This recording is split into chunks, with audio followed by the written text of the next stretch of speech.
Enthused by your compassion, in order to rid us of all the distorted views, you taught the holy Dharma. I pay homage to you, Gautama.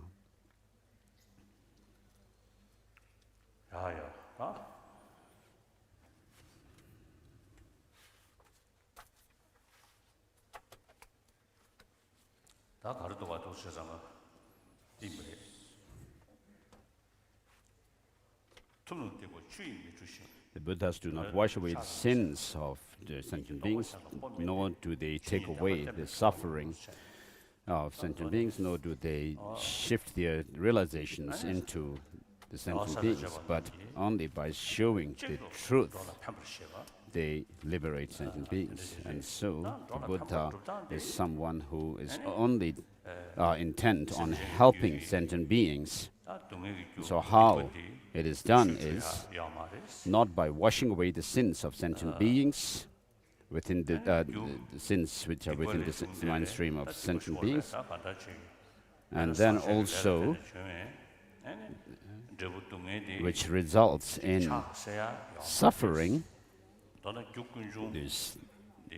negative actions, the contaminant actions. So in other words, the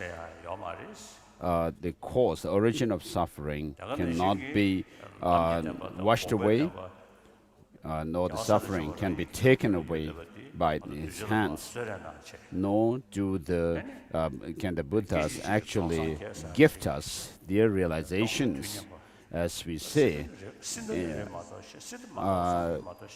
becoming enlightened in one instant. So this may be possible. It's a very rare possibility. For someone who is acquainted with the whole path for many lifetimes, maybe such instant realization of enlightenment may be possible. But the way the Buddha helps us is by showing us the path, what to adopt and what to discard. And then this is what we need to practice and make our transformation within. And so for that we have in the Tibetan translation, we have Ganjur and Tengyur. Or, for example, the Ganjur has over 100 volumes in Tibetan, and then maybe Chinese. And also we have many texts, for example, regarding Avatamsaka Sutra. In Tibetan, we have 6 volumes, whereas it seems that in Chinese there are more volumes. And so these actually teach us the paths and what we need to adopt and what we need to discard, the right and wrong practices. And then, whether we call it the essence of the teaching or the concise, written in concise manner, or made explication of the teachings of the Buddha. We have the writings of Master Nagarjuna and his disciples and so forth. And so we have in Tibetan translation, Tengyur collection, which comprises over 200 volumes. And so Buddhism is about practicing by ourselves and disciplining our mind. And that is done by seeing reason to do so. It's not done rather foolishly, stubbornly. So especially in today's world, when we have all kinds of information coming, it's not going to work if we just be stubborn, but without seeing the reason. So, regarding the Tibetan tradition, we have great writings of Tibetan masters. So, the style of writing of Tibetan masters and Indian masters are different. Choje Atisha wrote the Lamp for the Path to Enlightenment after coming to Tibet, as requested by Changzhu, the Tibetan chieftain at that time, who requested that Atisha give a teaching which is beneficial to the whole of Tibet. And so Atisha wrote this text for the benefit of general Tibetans in general, where there was not so much study of Buddhism at that time. And so he couldn't write this text for beings with sharp faculty as such, but for people in general. And therefore it was particularly written for Tibetans in Tibet, whereas the writings of Indian masters generally were written within the milieu of the various traditions that were extant in India in those days. And so they were non-Buddhist and philosophical traditions and so forth, and so which actually posed challenges to the Buddhists, and therefore within that kind of environment the Indian masters wrote their text in India. And so the situation of writing these books in Tibet and India were different. And so, with regard to Shantideva's Bodhisattva Charyavatara, it is a great and incredible text for practice. But even in there is in the 9th chapter, the chapter on wisdom, there are mentions of or criticisms of the non-Buddhist traditions. Of course, Shantideva's main objective was not criticizing non-Buddhist traditions as such, but because there were such traditions in India, and he wrote in that manner, because there were people who were not fond of Buddhism, not admirers of Buddhism as such. So in the past, Tibetan masters wrote within the environment in Tibet, but today the situation has changed with us, and it will be different in the future as well. And so we see lots of material developments, and people are attracted towards the material progress these days. And so we find that the physical pains and problems are more urgent than the mental ones. And so we see food, clothing, and so forth are more urgent for us. And so in the future Tibet will be like that. And therefore, with regard to Buddhism, I usually, when I explain Buddhism, first I give an introduction to Buddhism. And so once you are introduced, once you become clear, and then I give teachings on the practice, how to go about with the practice of Buddhism. So please keep this in mind and think about it. And so having understood what Buddhism is about, and then when you actually become interested and you actually come to believe in the teachings. So, for example, in the very beginning of the Lam Rim text, it goes through the point of the benefit of relying on Guru, because it says that by relying on a guru, one is closer to enlightenment. So someone who has no interest, no understanding of the Buddhism, to someone like that, if you say Lam Rim is actually bringing you closer to enlightenment, doesn't make much sense. And therefore, we need to put ourselves in perspective of the broader perspective of the structure, the whole structure of Buddhism. And therefore, Master Nagarjuna says all the Buddha's teachings are based on the two truths. And so, within the context of the two truths, the Buddhas or the Buddha gave has given his teachings. And therefore, in the Madhyamaka Avatara by Chandrakirta, which we all have memorized, so that with the wings of conventional and ultimate wings spread widely, the bodhisattvas collect the two accumulations of merit and wisdom and then cross the further shore, reach the further shore of this samsara, which means omniscient state of Buddhahood. And therefore, before this verse, there was preceding it, so the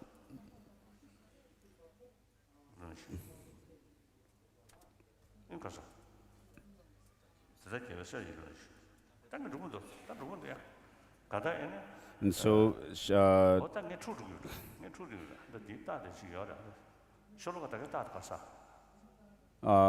His Holiness is trying to look for the text, the verse which preceded that, the one he recited. In other words, what it says is that by thinking about the dependent origination, the reality of dependent origination, when you are able to see things as illusion-like, and then you'll be able to see the possibility of nirvana, liberation. And if you're able to actually prove that possibility of nirvana, then you will be also able to prove omniscient state of Buddhahood.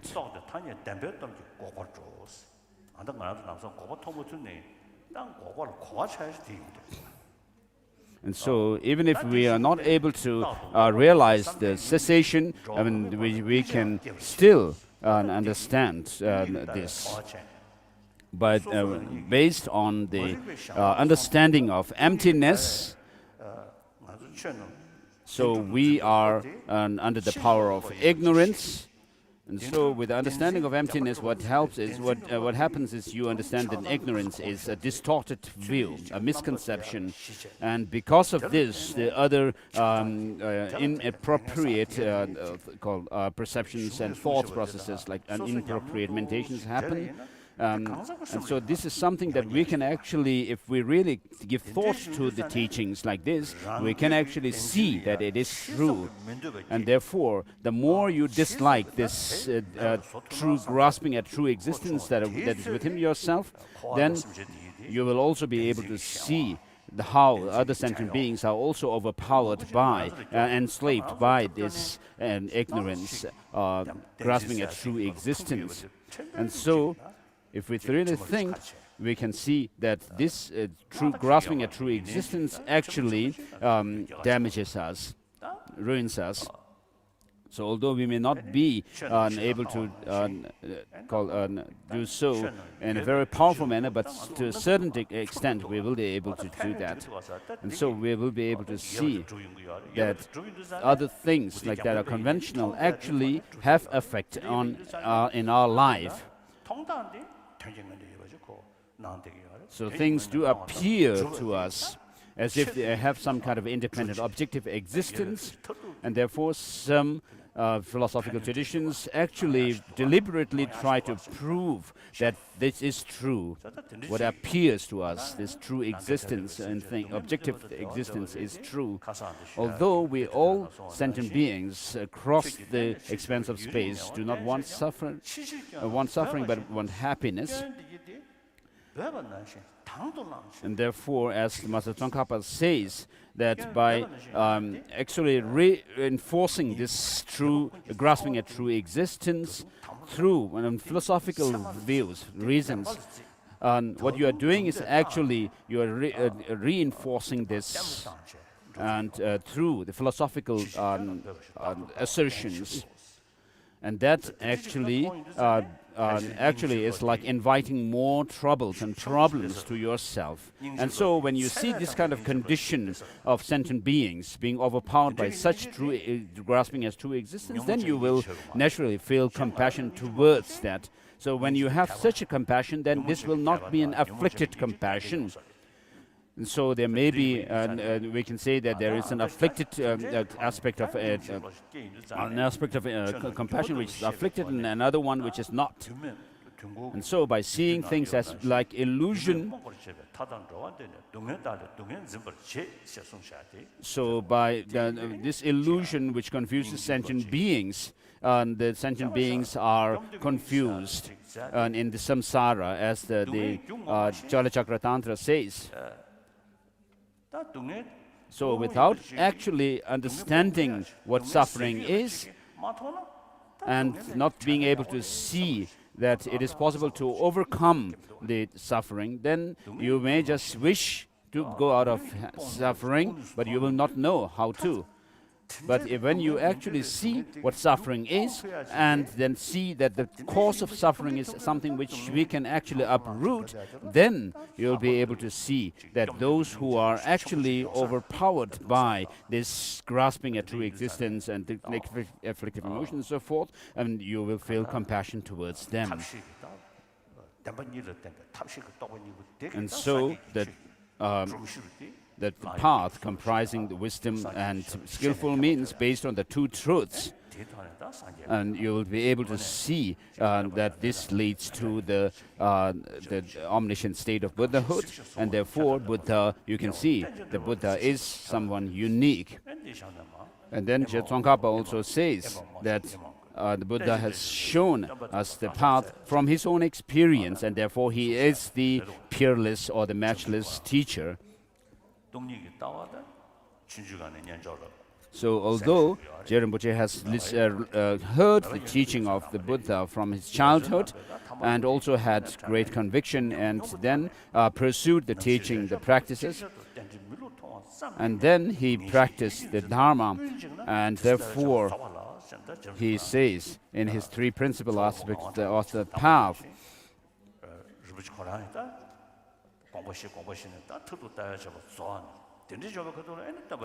when the two occur not successively but concomitantly, and mere sight of an infallible dependent rising give rise to an ascertainment that destroys the mode of apprehension of the object, then analysis of the view is complete. And then when you see the import of such teachings, well, when this kind of teaching was, of course, advised to Tsogkon Awan Chakpa by Master Tsongkhapa, and then when you really understand the teaching through these kind of logic and reasoning, then you will be able to see the real meaning of considering or regarding the master as, perceiving the master as a Buddha. So people, the monastics here are actually engaging in the study of the great classic texts.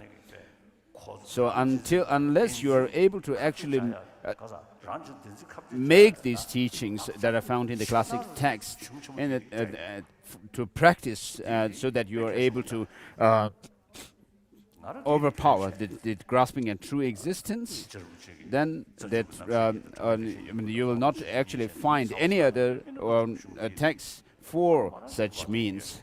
So I read different classic texts like the Master Tsongkhapa's commentaries on Madhyamaka Avatara, and also Madhyamaka Karika.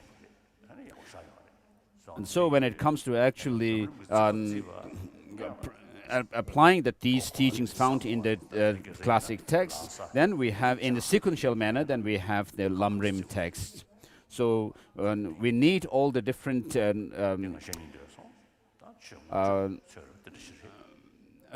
materials in order to build a house. So the materials are in these classic texts, and then you need to put them together in order to build a good house, as you find the sequence taught in the Lam Rim. So I wish to say this.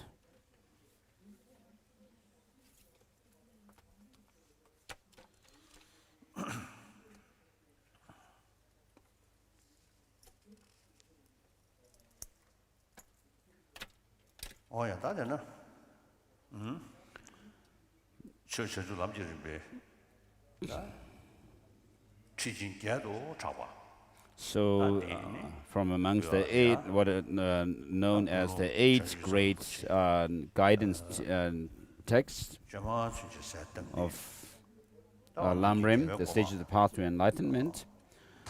So, in order to listen to this teaching, have the motivation of bodhicitta in order to become a Buddha for the benefit of all sentient beings. And you need to couple bodhicitta with the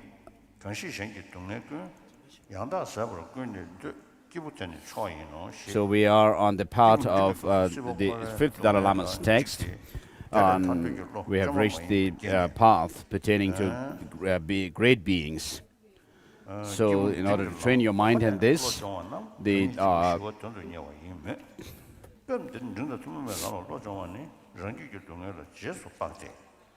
Adisha's verse is quoted.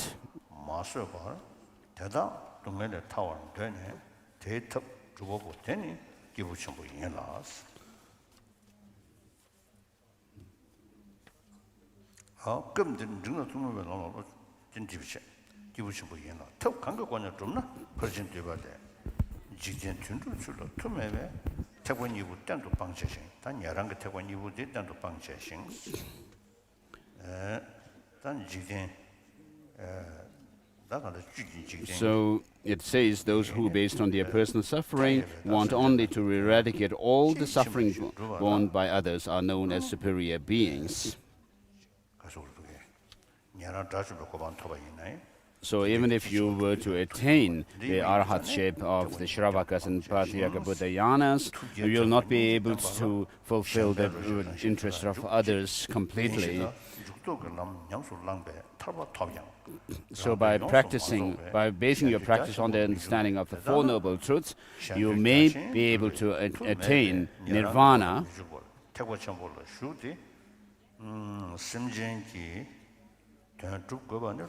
So therefore, by entering into the path of the Mahayana, you need to serve the sentient beings.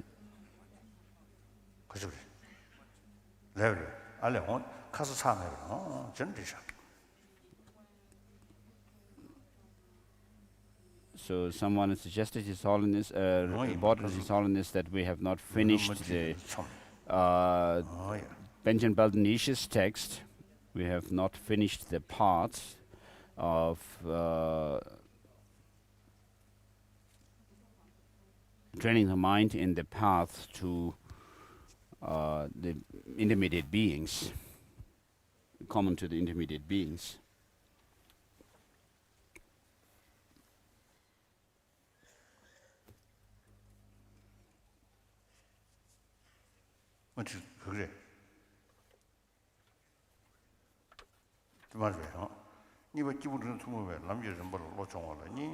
So it has two parts: generating the wish to liberation, and then the establishing the nature of the path to journey there. And the first one has two parts: how to practice during the actual session, and how to practice during the post-meditation sessions. And so you visualize your master on your crown and think that all sentient beings, including myself, are suffering intensely in the samsara. It's because of not being able to see the nature of suffering, samsara, as suffering. And therefore, you make your prayer to the Lama deity to bless you, to have this intense wish to go out of suffering, to reach nirvana.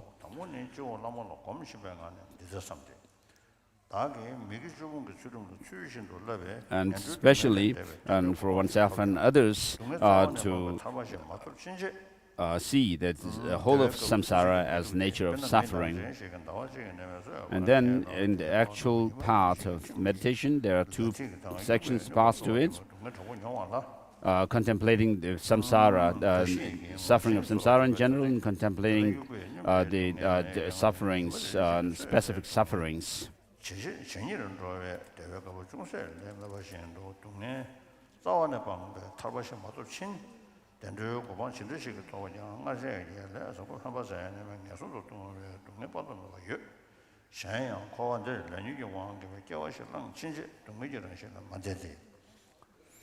as long as you are under the power of karma and delusions, you are there's suffering.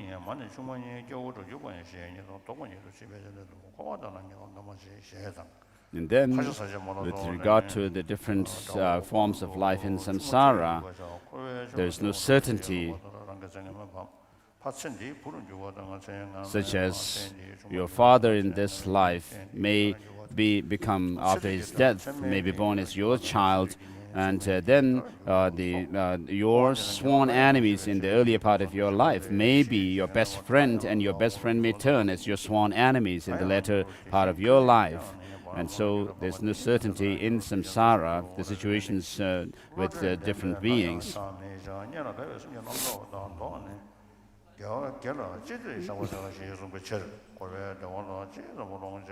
And so however much you try to enjoy these samsaric pleasures, there is no end to your desire.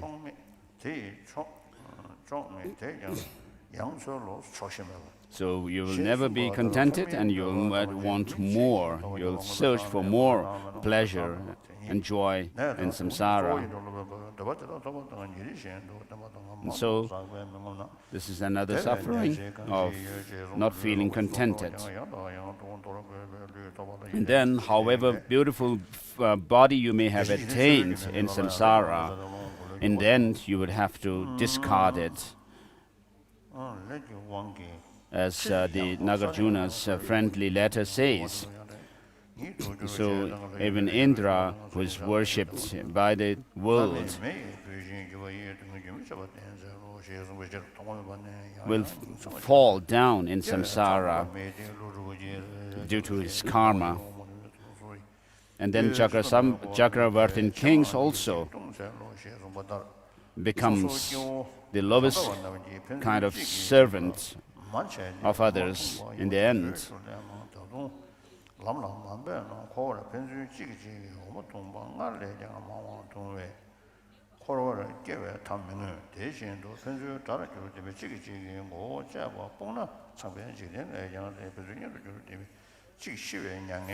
so it also says that the ordinary beings have become mother to each other, and during those times the milk that you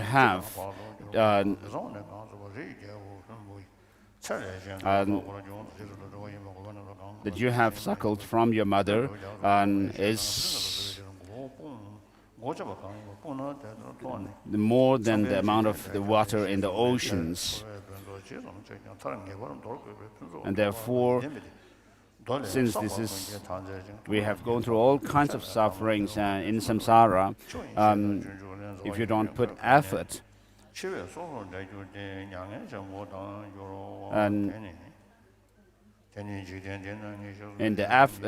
you don't put effort in cultivating their path, there will be no end to this kind of suffering in samsara. And then we have also become enemies to each other, where we have chopped off our heads. And all these heads that we have chopped off of our enemies, if they were to be piled up, it will exceed the height of this universe. And it will actually exceed even the Brahma land. And then the tears that we have shed over the death of our relatives and friends and so forth would also be fill up. It will be greater than the oceans. So today I feel slightly upset. My system, and I feel a little bit upset. Disturbance in the elements. So I'm taking Thang, Tibetan medicine. So there is a new video screen. So I'm talking to myself on to this video screen, the television screen. Please take this tongue.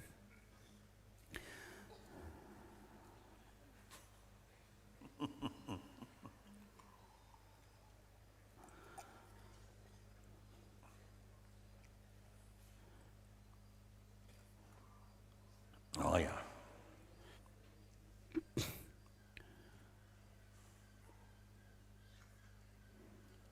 So in the sutra, which says,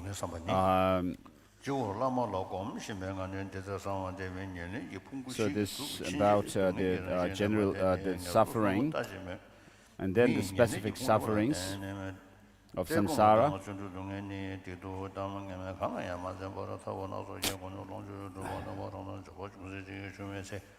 So when you have slight wealth, then people actually come forward as if they are taxing and levying tax on you.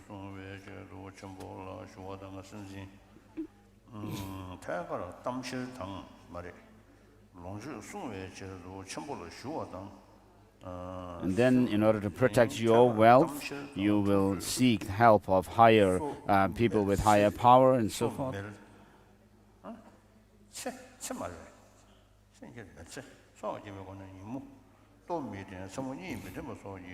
So when you here also you visualize your guru, deity on your crown, and then do the meditations. So as long as this kind of body and mind which come through the force of delusions and karma, there is suffering. Nature of suffering is always there.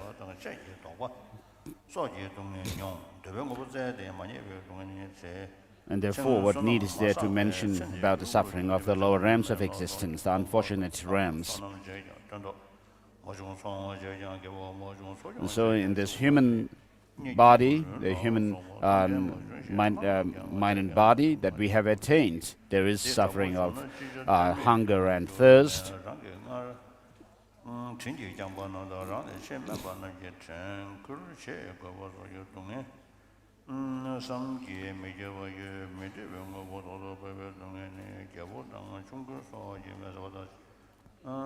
And then disregarding all kinds of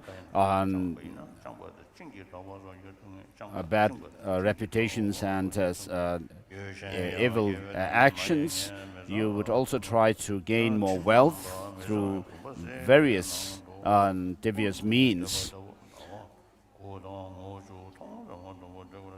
So when you actually obtain those wealth that you seek, and there will be people coming to you as if they were going after some kind of a tax.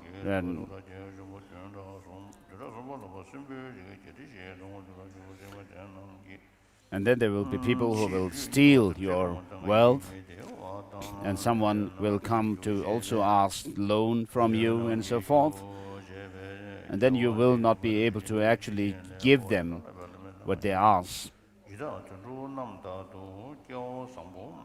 And even if, despite this wish, despite not wanting to give them loan and so forth, you still have to give them, and there's suffering there.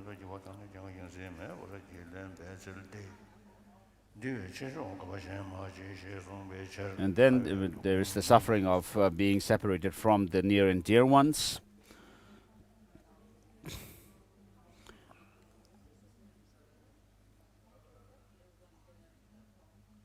And then when you are separated from your lamas, your relatives, your friends, and so forth, you feel you suffer there again, a great sorrow. And then you actually cry in agony. And then you actually pull on your hairs. And so there is physical suffering like this. And then you'll meet with adversaries, unwanted adversaries. So as soon as you meet such people, there's darkness all around you, suffering, as if the darkness enshrouds you.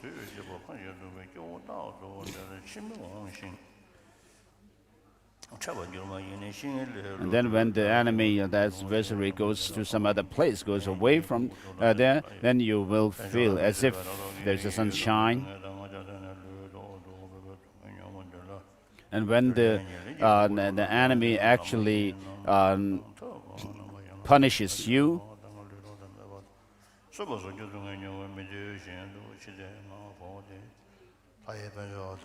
so you will also have sufferings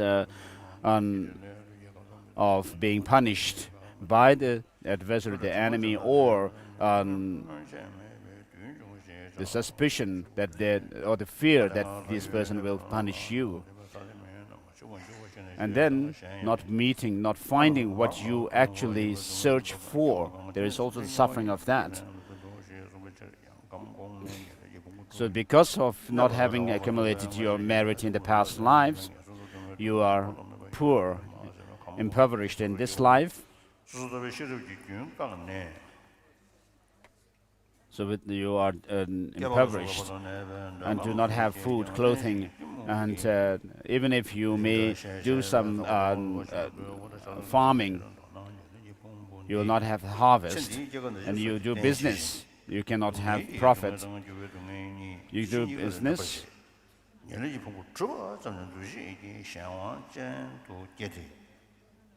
and then you may look after animals, the cattle, and then you will not have the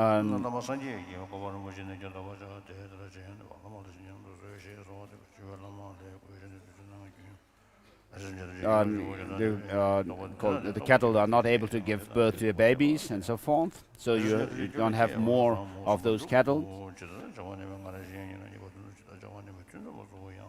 And then you will not meet with people who would actually loan you money.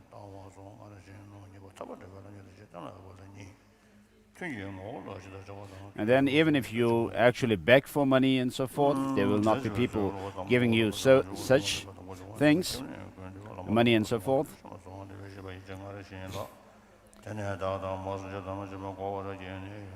So you remain helpless, being able to do really nothing.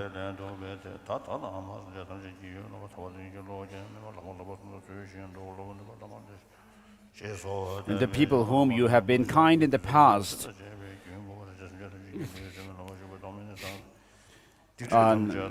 to such people you may also have to become their servants because of your poor situation, the destitution. So there are lots of sufferings like that in samsara. And then you'll also have the suffering of meeting with things that you don't desire,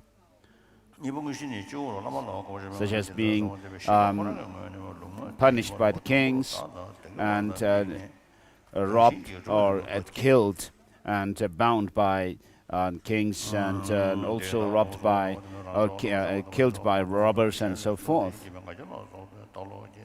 Also have the fear of being meted out with these punishments and murder and so forth.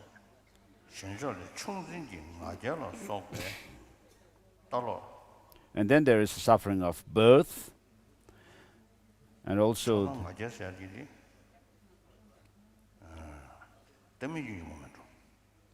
the suffering of death.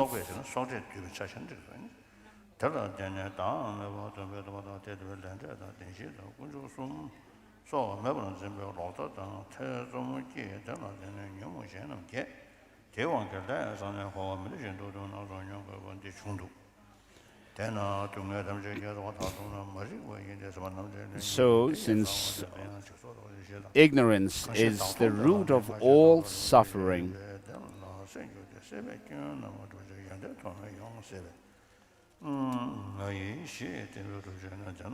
therefore you need to overcome this grasping at true existence of a self and mindness,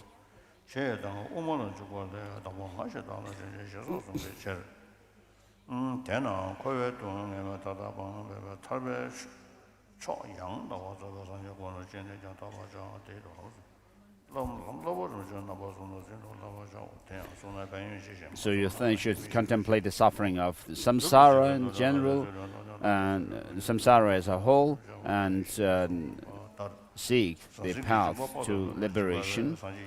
The three trainings must be applied within yourself to overcome the suffering and its causes.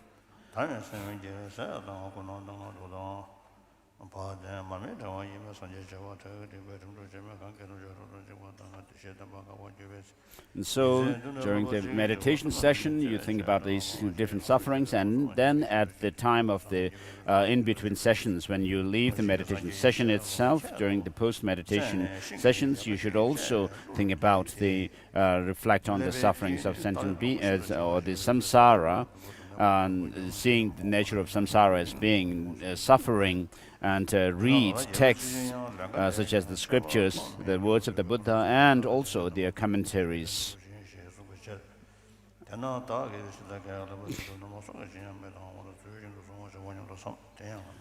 And then with regards to the establishing the nature of the path leading to liberation, there are also two paths to it: how to practice during the actual meditation session, and then what to do in the post-meditation session.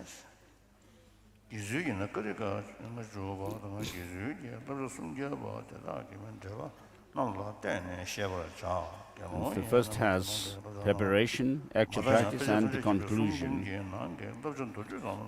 And with regard to the first one, you go through the prayers, which says, I make supplication to the Munindra Vajradhara, who is my guru deity, who is the embodiment of all the objects of refuge, and so on.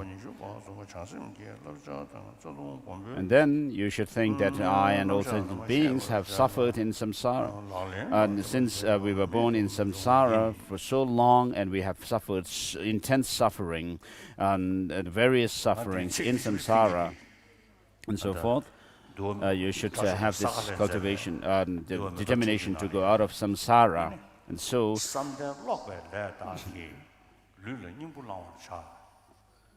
through concentration, practice of concentration, and reading scriptures, one should actually make this life meaningful. And merely wearing the robes, you should not be content with this. And so this really helps me. So as it is said by the Arhat Sagalha, and so with regards to concentration practice and also reading texts, he says that one has to spend one's life on a daily basis, spending time in concentration practice as well as reading scriptures. But merely wearing this, one should not be content merely on being able to wear this, the three robes of monastics.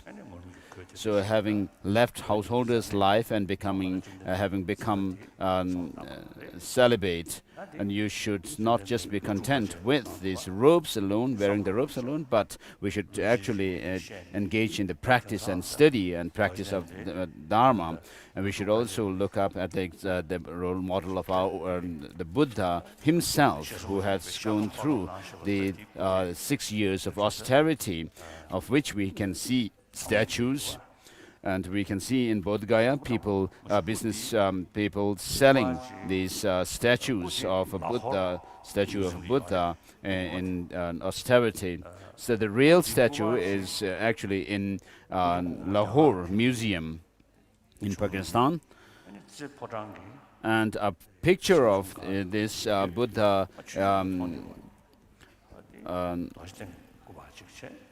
the initiated Buddha was used to be in Potala.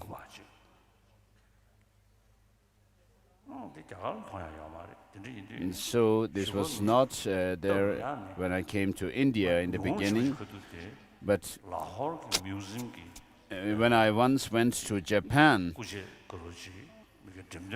there was an exhibition of some artifacts, ancient things from Lahore Museum, and so I saw this statue of the Buddha, the emaciated Buddha statue, and it reminded me of how the Buddha actually went through hardships. And so we, of course, when it comes to doing our practice, we just rather do it very, take it easy. And so later on, I also got a picture of this Buddha from the Lahore, of the statue from Lahore. And this statue is these days, we can find the replicas of this being sold in places. And so the Buddha, in the eyes of in the parlance, common parlance of the common people,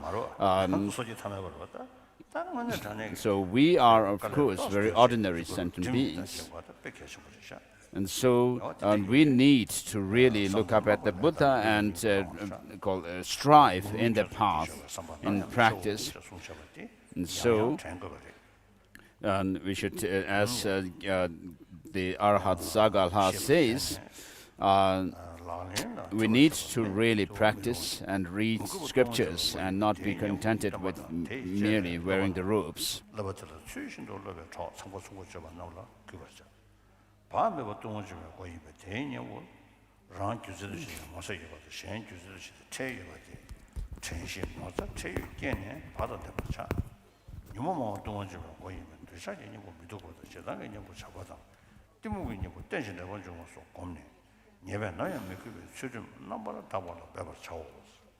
So we are going through the different causes which leads us to create negative actions or go against the vows. And so, of course, there are people who do not follow Buddhism, but then there are some in this world who actually always try to find some fault in the teaching of the Buddha, and therefore we need to be conscientious, and we need to actually practice feeling shame and embarrassment if we go against our practice. And so we should not think that, like in the past, Tibetans usually have this tradition of looking at the monks and nuns and having some kind of a respect, even if they go against the vows. I mean, people say, try to look from the positive angle, but this will not be the case. This is not the case anymore in today's world. People will not say, oh, this may be because of such and such that he's doing, there's nothing wrong there, and so forth. And so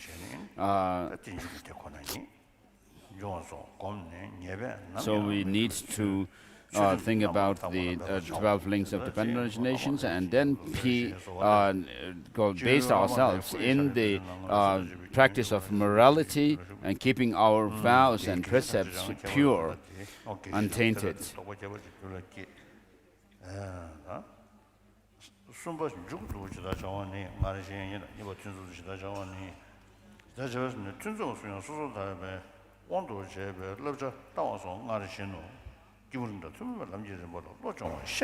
So with this, we have done with the practices pertaining, which are shared with the beings of intermediate scope.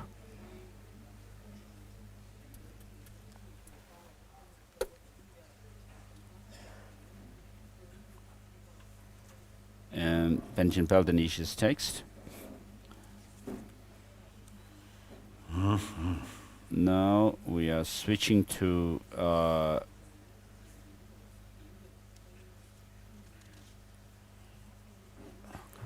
다 기부 챔비어를 이제 뭐 로종을 람 림을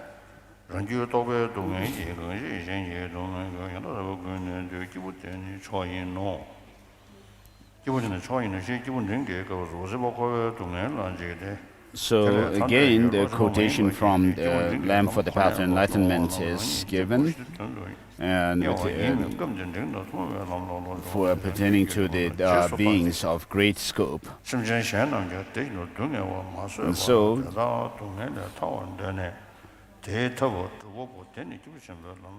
so, having developed this genuine wish to go out of, to reach, to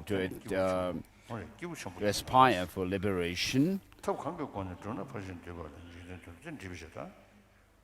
and one may be able to lead oneself onto this peace of nirvana, but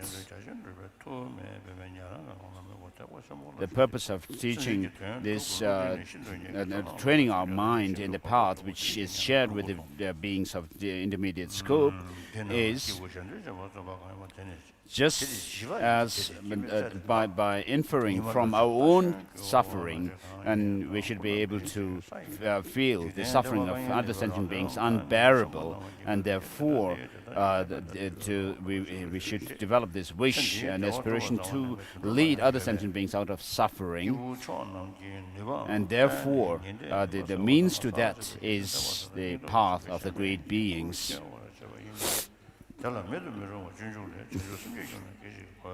So how do we actually accomplish that goal is mentioned in the concise Prajnaparamita Sutra.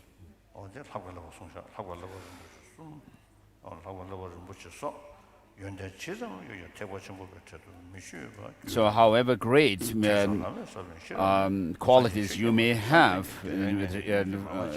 regarding morality, concentration, and wisdom, you will not still become Mahayana practitioner. You'll not be one of the Mahayana practitioners yet.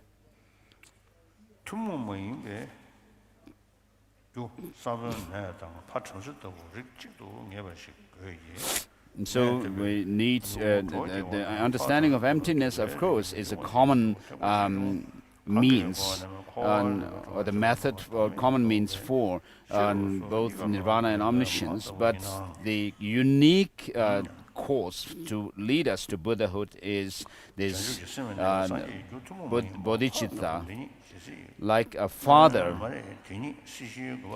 whereas one person can have three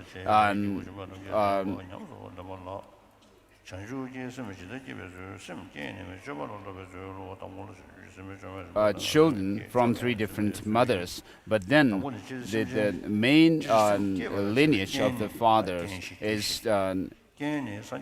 like that, is the bodhicitta.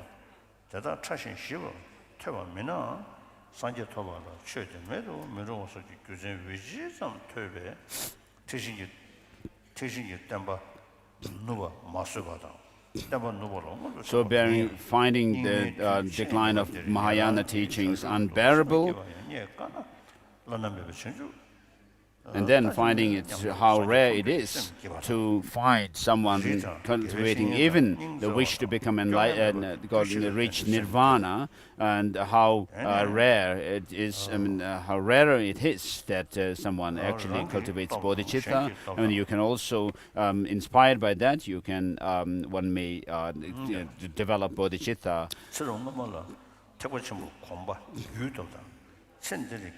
So being acquainted with bodhicitta in the past life And then there are other factors which would also lead you to cultivate bodhicitta. So with regard to cultivation of bodhicitta, there are the two traditions which have come down from the Master Atisha, and also which is the 7-point instruction of cause and effect, and also the practice of exchanging and equalizing, equaling and exchanging self and others. So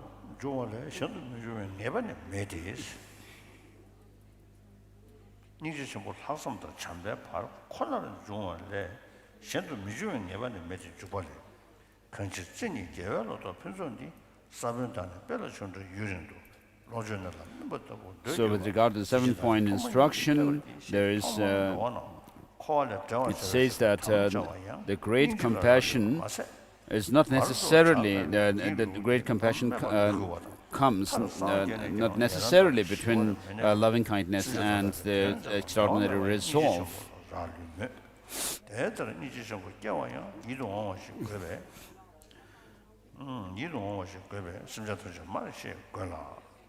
So in order to develop great compassion, you need to see all sentient beings as your mother and find them dear to you.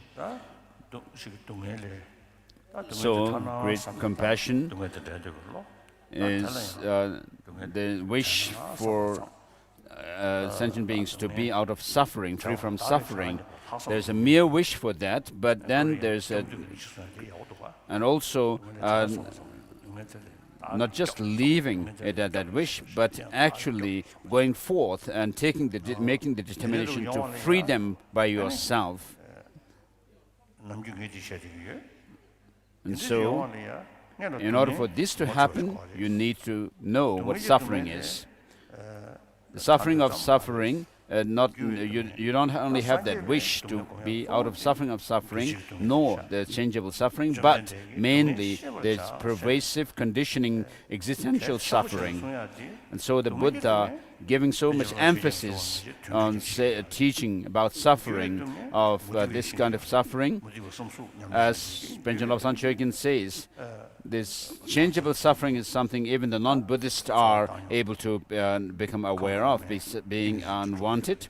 And therefore they are not wanting this changeable suffering. They try and pursue the paths, the means leading themselves to the higher realms of existence. And therefore one needs to understand what suffering is, and mainly the pervasive conditioning existential suffering. And that leads one to have this great compassion. So for that compassion, of course, you need to have the seeing sentient beings as being dear to you.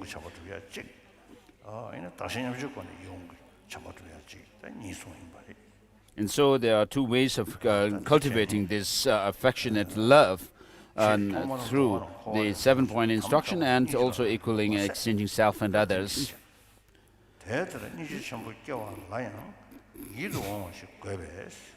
So in order to have great compassion, you need to see all sentient beings as attractive to you, dear to you.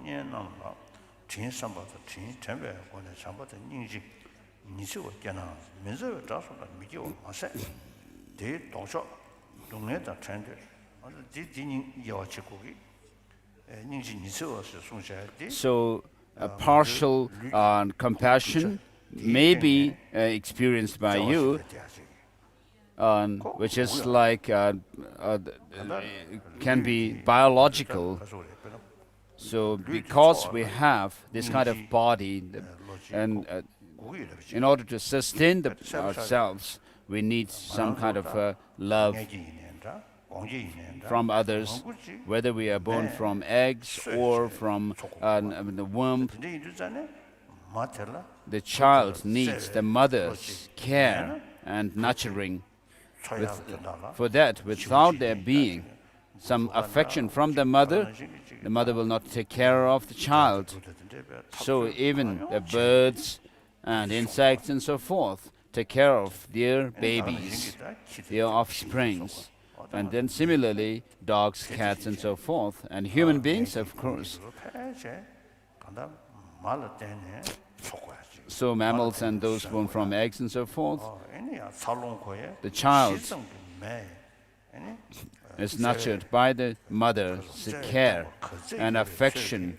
The greater they receive the care and affection from the mother, the greater, the better their upbringing. So even scientists, from their own research and experiments, are able to see this. And so this is something empirical to us. So this is a story.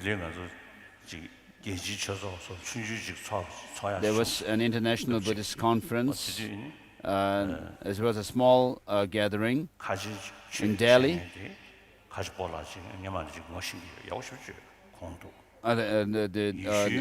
was an interfaith dialogue. There was a Muslim, and then the 422 was there from the Christian side, and then from the Hindu tradition there was Dr. Karan Singh. And then I was there, and so Dr. Karan Singh, I knew him since 1956. So I jokingly said that Karan Singh was born a prince, and he was taken care of by under very excellent conditions. He was brought up. And regarding me, I said I was born a peasant in Amdo, in a very remote place in Amdo in Tibet. And so I was brought up in such a family. But I said, regarding affection, receiving affection from mother, maybe I may have received more than, and you, as a prince, you may not have been breastfed by your mother, but maybe there were ayahs who took care of you and fed you with milk. So perhaps I told him that I have been breastfed with affectionately more by my mother than you by your mother. And so this doesn't, the affection from a mother to the child doesn't come from some religious belief or some kind of a law, but because of the necessity of this body.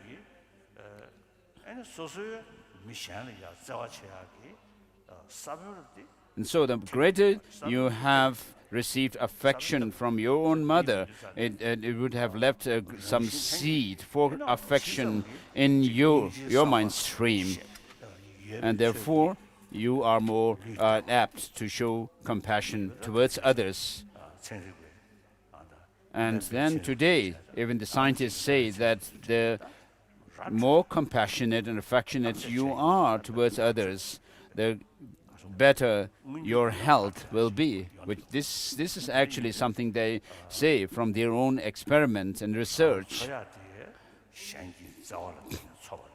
So you live under by nurtured by others' affection, and when you are also able to live an affectionate, compassionate life, then you physically you'll be healthier. If you are angry and anxious all the time, they actually harm your health as well.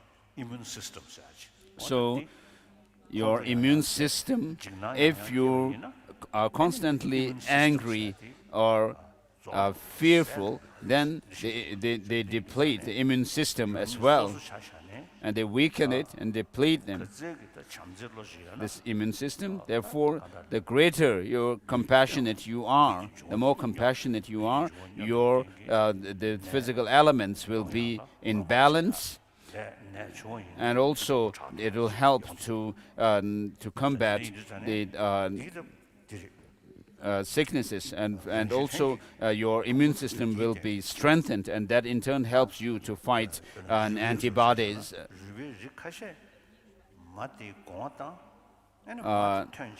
The virus and so forth.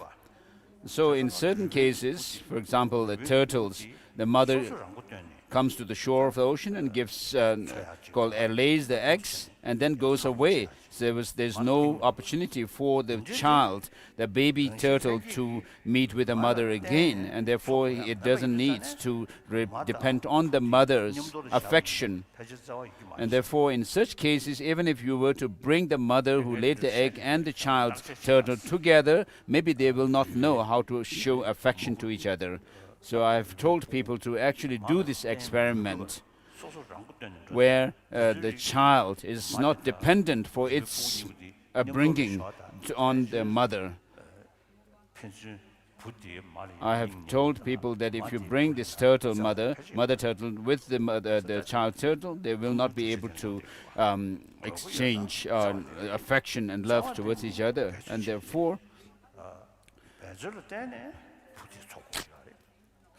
we need affection to nurture and upbringing, for our upbringing, and therefore the mother becomes affectionate to its child because of this biological condition.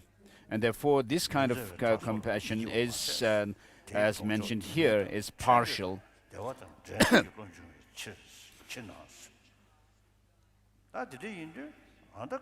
So this doesn't arise in relation to someone whom you call an enemy.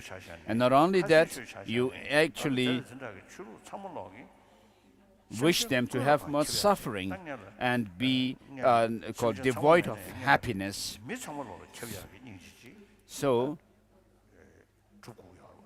we need to cultivate a compassion which at least can cover all human beings at the least, even if we may not think about the whole of the entire sentient being.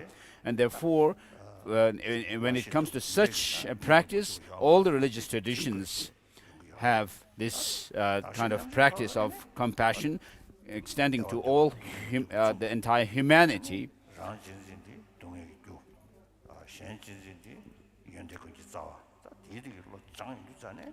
And so, seeing that cherishing oneself is the cause of all suffering and cherishing others is the source of all happiness, we try to develop this kind of compassion towards others. So by seeing the pros and cons of cherishing self and cherishing others, we should develop this unbiased, impartial compassion and love or affection towards all sentient beings. And when you are able to develop this, then this can extend to all sentient beings. First to all sentient beings, and then extending further, you will be able to have this kind of compassion towards all sentient beings. So this kind of compassion should come to us through by using our intelligence, wisdom, and this is not partial kind of compassion. So whether you go about with this kind of cultivation of compassion and so forth through the 7-point instruction or this equaling exchange self and others, you need to base on this equanimity.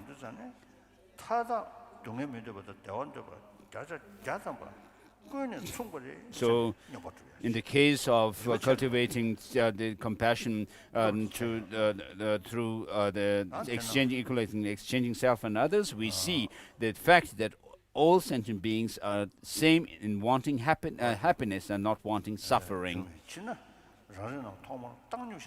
Whereas in the case of the 7-point practice, we develop this equanimity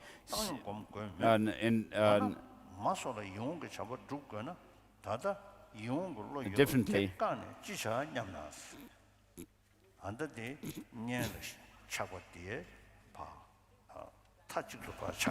I'm switching. 잘라 타치도 당원에 바까 녀버려야지. 근데 인데 다디 다다 이용 걸로 여버테 강에 지셔냐 나스. 다디 주지직샤야래. 나란저 처제에 잠지셔야 돼. So the partial loving kindness that we have in of us is very much related to what is diluted by the attachment towards our love and the dear ones.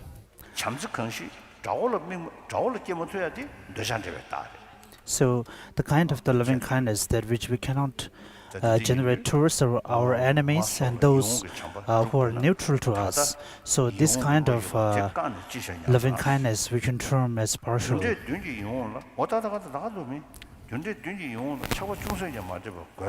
So the loving kindness that we speak about in the 7-point cause and effect is something which should not be diluted, or that should not arise from desire and attachment to one's loved ones and the near ones.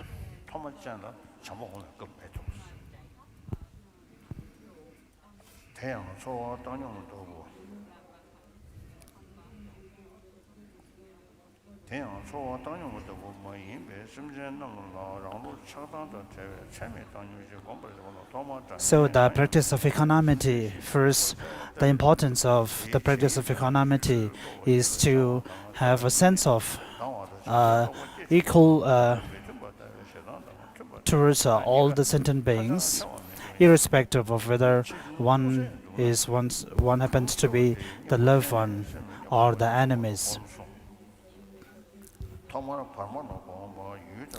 And so the way to start such kind of practice, so first we have to start from one's love and the near ones.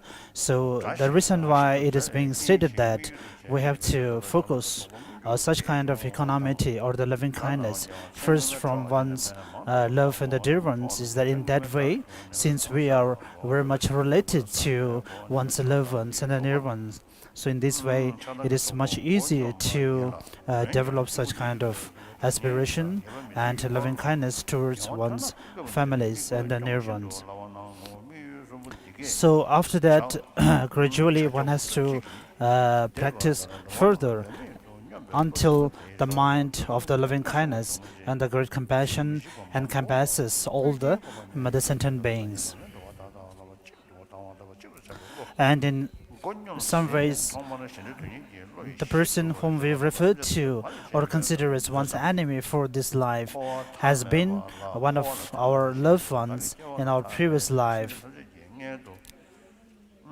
And so even though those one who consider as our dear and the loved one in this life has been one of the worst enemies in our previous lives. So if we contemplate in this way, then it will be easy for us to develop the mind of equanimity towards all.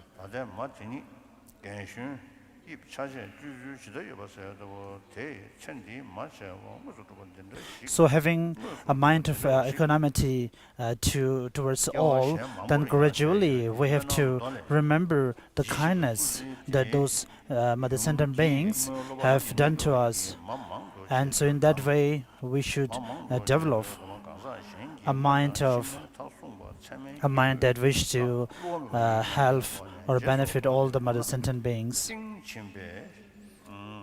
And since there is no end, and since the samsaric world is beginningless,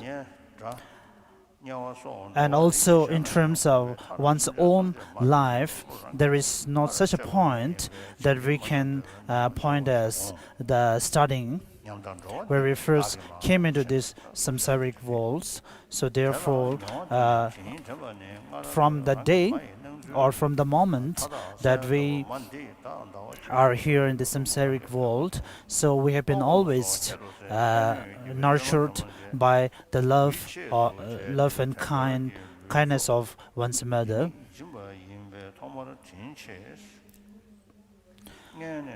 We can all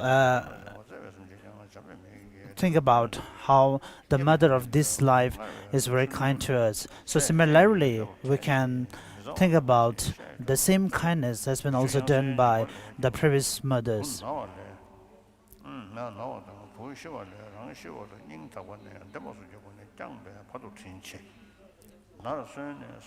So, sorry.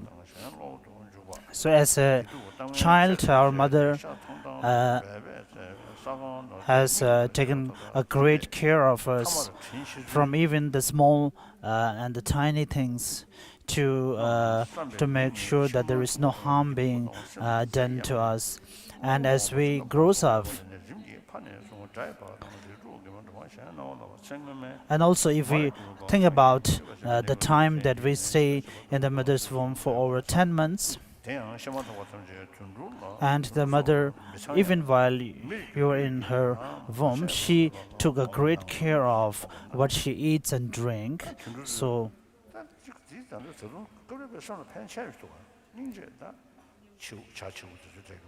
and if we look at the birds and the offsprings, so of course, even though the mother sacrificed their life in order to protect their offsprings.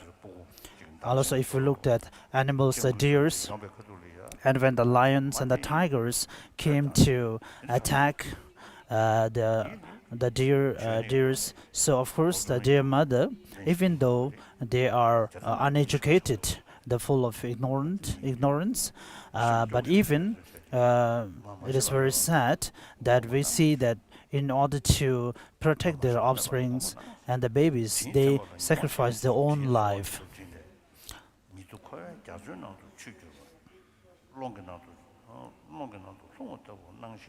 And in this way, we can think about the kindness that all the mother sentient beings has done for us. And once, I think it was in early 1960s or 1959. I think it was in 1960 in Dharamsala.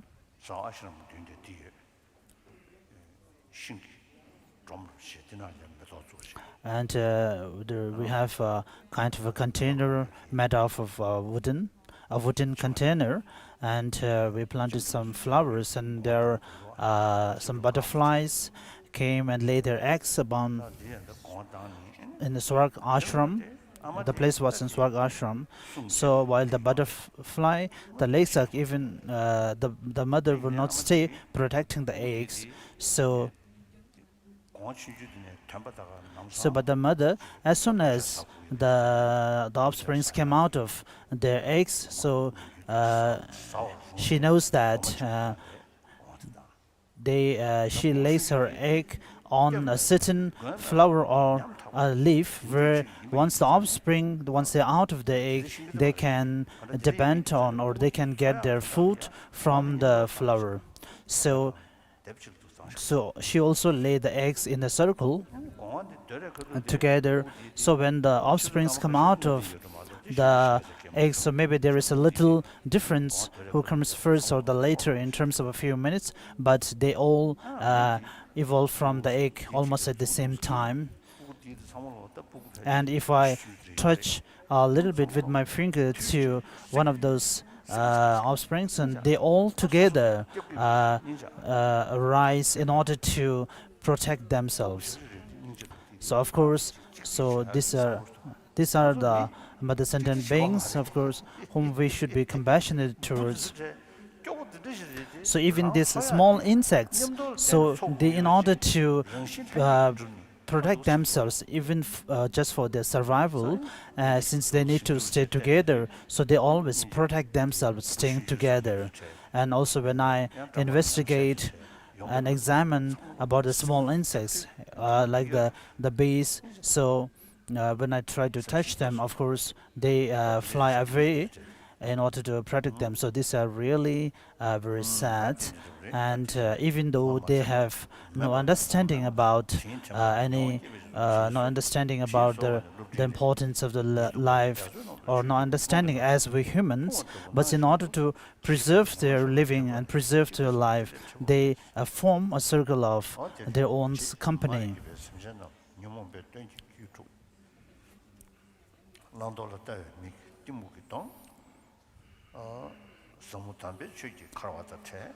And even though they wish to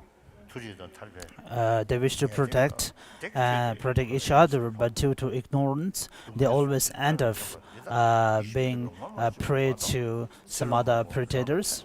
And of course, in terms of the teachings of the Lord Buddha, so they have no opportunities at all in order to receive any kind of teachings. So when we look at such small insects, of course, it is very difficult to think them as one of your mothers in one of your lives. But of course, we can generate a mind that as the same as we are human beings, of course, they are also by naturally wanting happiness and do not want suffering.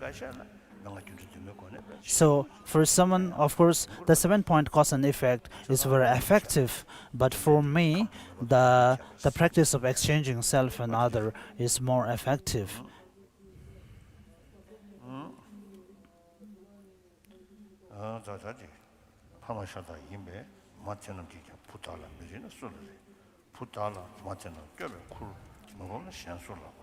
So looking at all these mother sentient beings, so we have to think that now I am their son, and so I have the responsibility to help them, to liberate them from the sufferings.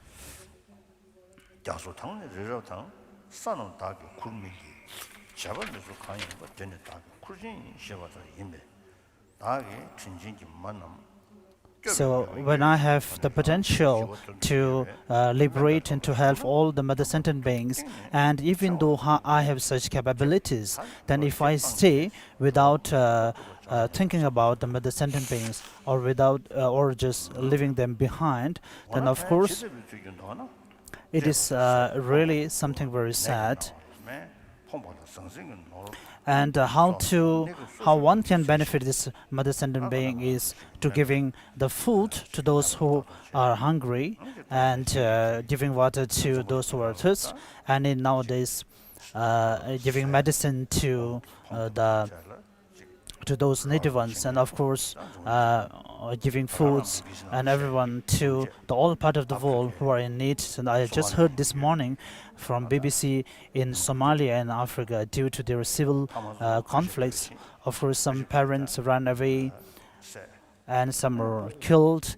Though the deserted children who were left without their parents, or whose parents has been killed, so there are even hundreds and thousands of such children. So those children are really an object of our love and compassion. So those who help others through the means of providing food and clothes to wear is really helping a kind of really a practice which is really effective. So, but being a practitioner of Buddhist or any kind of other traditions, so it is not much effective to just clear or just help with the immediate or the temporary sufferings. So being a practitioners of Lord Buddha, being a follower of Lord Buddha, of course we have to think about the origin of all these sufferings, and we have to strive towards bringing them closer towards eliminating the root of the suffering and bringing them closer to the truth of cessation or to moksha.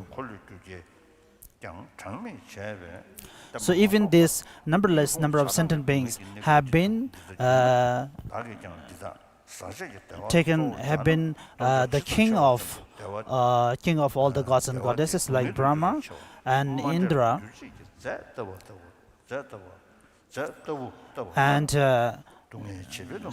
even though they have the great pleasures for thousands and millions of life, but due to the contaminated nature of those happiness and those desires, they are reborn again to the lower rebirths. So having thinking about in such way, we have to generate a mind that I will bring all the sentient beings to the state of enlightenment. And having set up such a foundation to generate a mind that aspires for enlightenment, so that itself is not enough, and we have to strive further in order to actualize the mind itself within us. And if someone has the mind of compassion and the mercy and love towards sentient beings, of course, we ourselves can be more proud, and it will help us get encouraged. And once we have the proud and encouragement, then we do not feel frightened or isolated. So even though the other person may not respond in the same way, as they may be different, but from our side, since we have a mind of compassion and love towards everyone, so that will of course ultimately generate a very well-being in ourselves. So other than that, if we always think about the self as the most important, then we will develop suspicion even to the friends on the right and the left side. In that way, it will bring a lot of frighten to ourselves, and the peace of our mind will be disturbed. So if we practice the loving kindness, through it the peace of mind will come. And of course the friends, the companions will flock to you. And in terms of the life itself, we will have a very meaningful life, a life which is more happy, with more companions and friends, and we can always have a smiling face towards everyone. So in terms of reality, the more the person is happy and calm, of course his physical body will be also better in terms of health. If the body itself, in terms of the four elements and others, maintained in a very steady way, then of course it will bring a great sense of happiness to the mind as itself. So the body itself has the potential to bring happiness to the mind. So even those selfless, those who are those non-living beings as the flowers and the trees, so they have a potential for themselves to drive away the obstacles which bring obstacles to their growth and development. So if these non-living beings like flowers even have such capabilities, of course we human beings and the sentient beings do have such possibilities.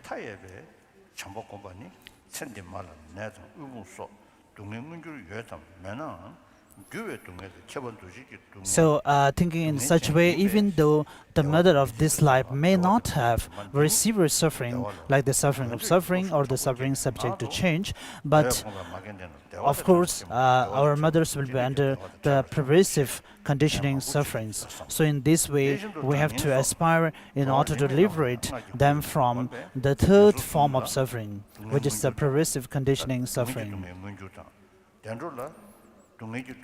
And in terms of the lower rebirths, the suffering such as pain are very evident. And in terms of the higher rebirth, like the gods and humans, the suffering subject to change will be evident.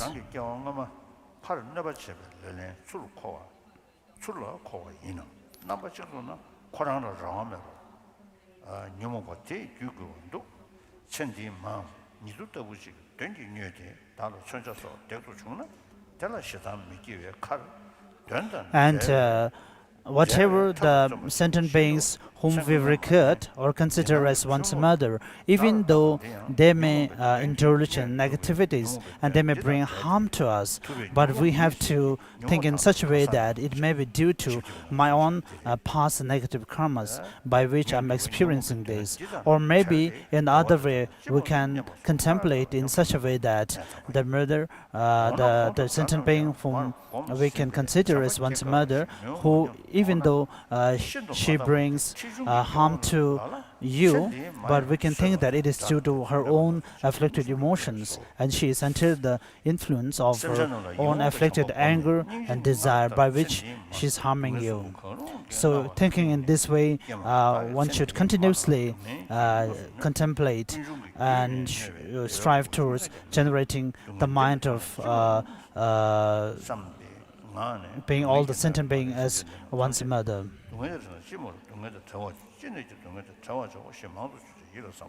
So in this way, we have to meditate in such a way that may all sentient beings be free from all the sufferings, and may they have the permanent and the ultimate happiness.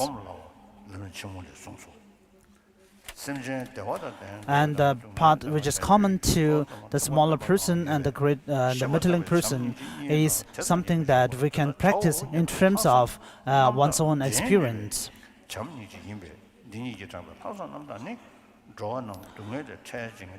And now having such a kind of a loving kindness towards all sentient beings, then one should strive towards generating the great compassion.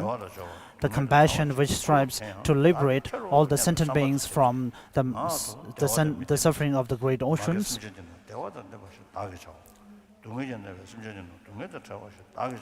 And one should have the very strong determination that may I be the cause to liberate all the sentient beings from all the sufferings, and may I be the cause that brings happiness to all the sentient beings. So we have to think in such way for many times.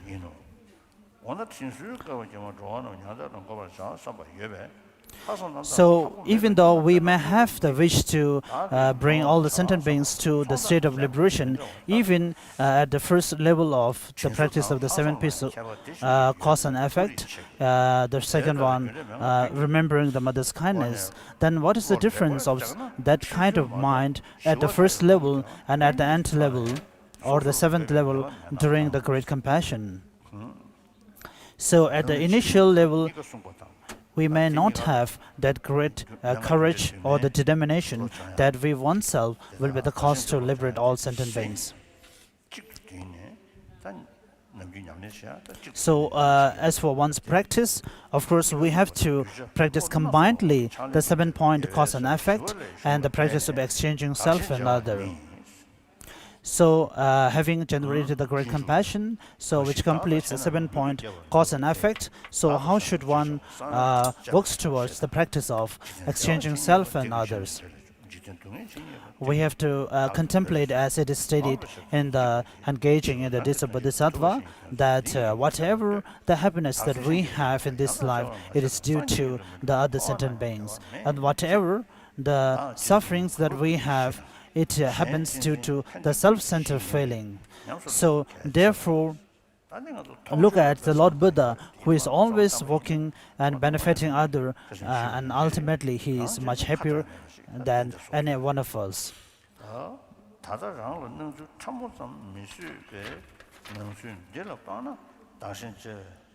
So thinking about the present situation of ourselves, it will be very difficult. We may feel or think that it is very difficult to the practice of contemplating the exchanging of self with others. But it is said that once you are trained, once you are accustomed to such practice, then of course it will be easier as the time and the days goes on.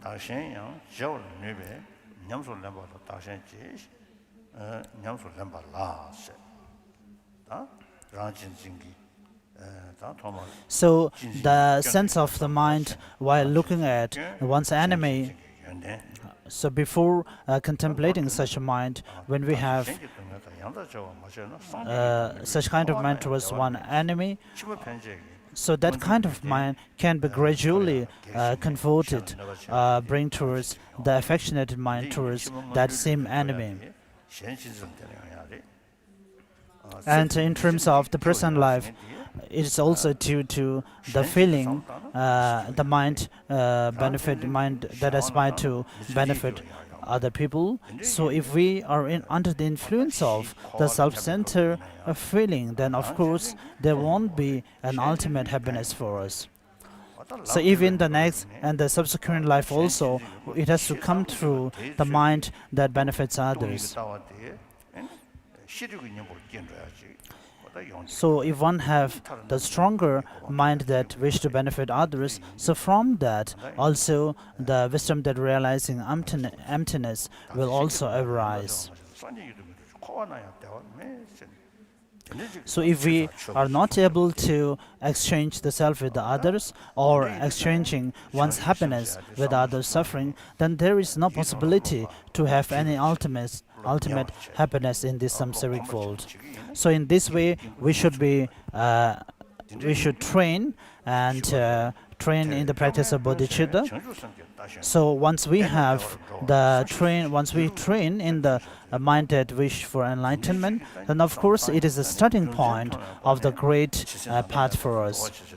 So having, as it is stated, that once we have the practice of great bodhicitta, from there onwards there won't be any sorrows and suffering.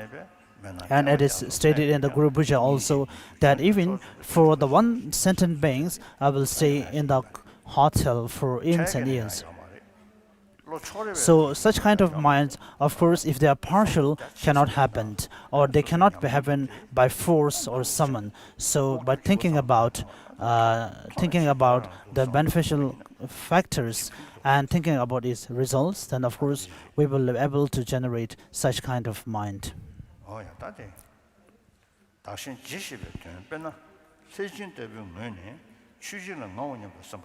So when we speak about the exchanging self-weather, it doesn't mean the exchanging the person. For example, the Devadatta and the person who has the name of Devadatta, and when we speak about exchanging self, it doesn't mean that he's exchanging his name Devadatta with someone else.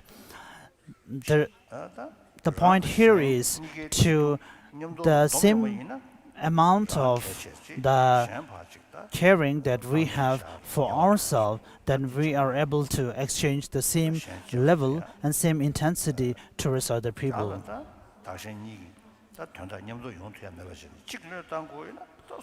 So if there is not possibility to have the exchanging of self with other and also having a self-centered feeling at the same time, so then of course we have to let go of the feeling of the self-centered, or feeling the self is more important.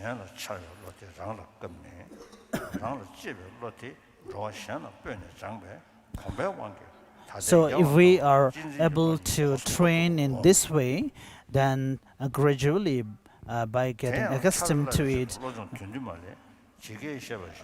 gradually such kind of mind will arise without much effort.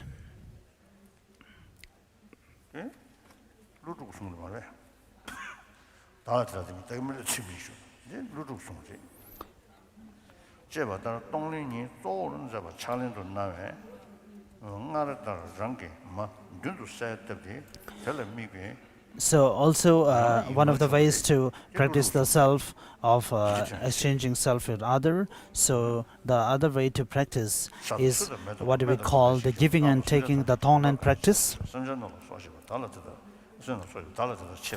And this is the so may all my virtues be ripened in order to benefit others. So this is the verse from the Precious Garland by Nagarjuna.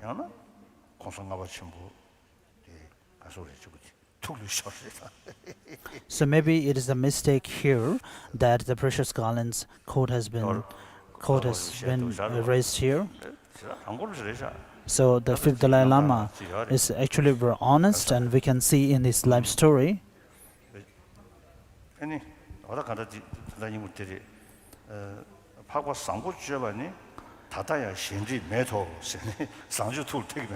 So he says that the prayer of Samandra Bhadra prayers, so he has not memorized it, so he cannot recite it by heart without looking at the text.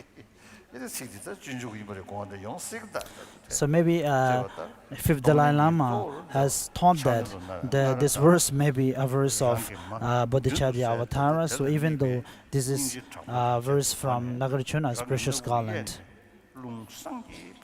So the practice of the giving and taking is based on, at the initial stage, we can base it on the breathing in and out. From taking breath from the one's right nostrils, thinking about taking all the sufferings of the mother sentient beings, then letting go the breath from the nose, from the left nostrils, thinking about giving away one's prosperity and benefits to all the sentient beings. Or else, we can also think from the second nostrils that when the breath goes out, all the sufferings that is within the mother sentient beings are clear and eliminated. And when we recite the Guru Bhuja, we also to meditate about the giving and taking with the verse that the kindness of all our teachers. And some prisoners, Tibetan prisoners in Tibet, so when they undergo huge sufferings and the problems, so they meditate this simple practice of giving and taking. And even though it may not be benefit too much to others, but of course it helps them a lot in their thinking. And in particular, of course, if we practice the giving and taking, it will help a lot towards generating a calm mind towards one who consider you as their enemy.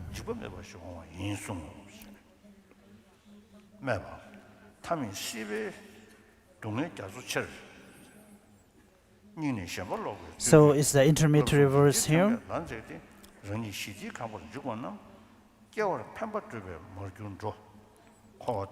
It reads that the ocean of the great samsara, and in order to liberate from such an ocean of suffering, we have to generate a mind of renunciations through the joyous effort and with the staircase of the three trainings. So one will be able to reach the ultimate peace house of liberation. And since that cannot be done individually, of course, we have to rely on our companions and the numberless mother sentient beings. And having seen all those sentient beings who are actually your mother, who undergo such sufferings, of course, one has to generate a mind to liberate them. So the next is how to take the bodhicitta through ritual. So having trained in the mind of bodhicitta, so in order to generate a very profound and complete mind for enlightenment, we have to take it through a ritual. And for the preparatory, of course, we have to take the refuge prayers. Then also we have to strive towards accumulation of merits and elimination of our negative karmas. And as for the actual ritual, we have to take it through a certain verse, and at the end we have to dedicate the merits in order to benefit the numberless mother sentient beings. So these are all stated clearly in the small, the concise, and the middle Lam Rim.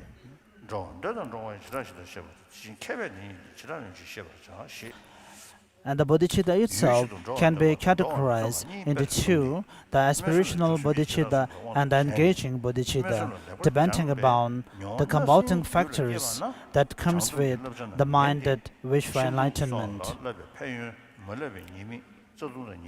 And the difference is as it is stated in the engaging in the days of Bodhisattva, that there is a difference between one aspiring to go and one that actually goes.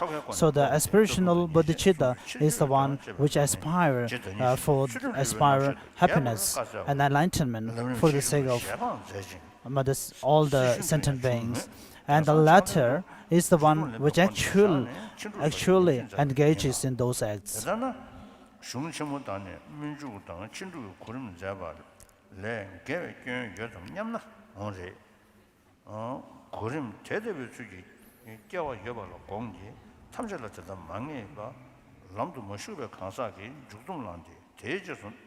So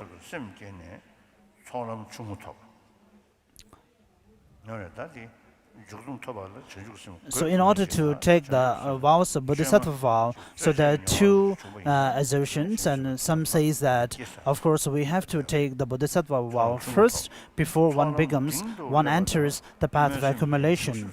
And other schools says that one can take the vows of Bodhisattva after we are in the first path of accumulations. So even though we may have disagreement with these two views, but it is not certain, because that is depend on the practitioner's view and practitioner's capabilities. So generally, first we attained a complete bodhicitta, the mind for enlightenment. Then later, as we generate the mind for enlightenment, we are considered as the bodhisattvas. One can be considered as bodhisattva who is in the first part of accumulations. And even the first part of accumulation, we divide it into three: the small, the middle, and the great. And as we become bodhisattva, we started from the small path of accumulation. Then as we progress to the middle path of accumulations, we generate the bodhisattva vows. And the bodhisattva vows act as the cause to combine the bodhicitta mind along with the practice of six perfections, which is called the engaging bodhicitta.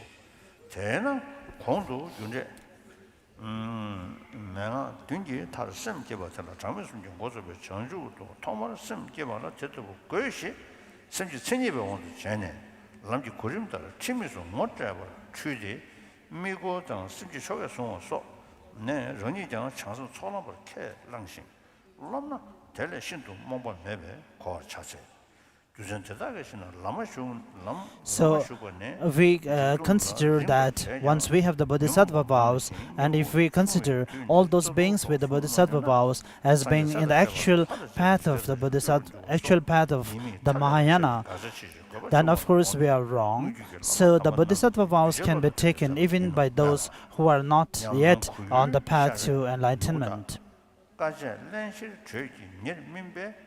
So in these sections, it explains about the difference between the two bodhicittas, the aspirational and engaging bodhicittas, and also the factors which need to be combined with the practice of the six perfections and the bodhisattva vows.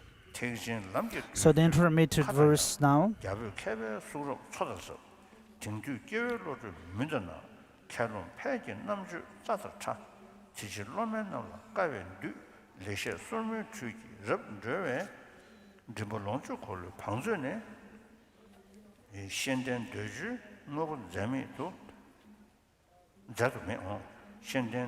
So whatever the realizations that we have and the bodhisattvas have, it is due to the practice of the three trainings.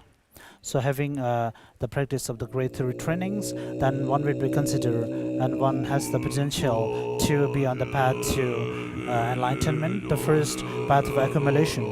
So we will break here for lunch. And in the afternoon session, we will start from how to train, having generated the mind.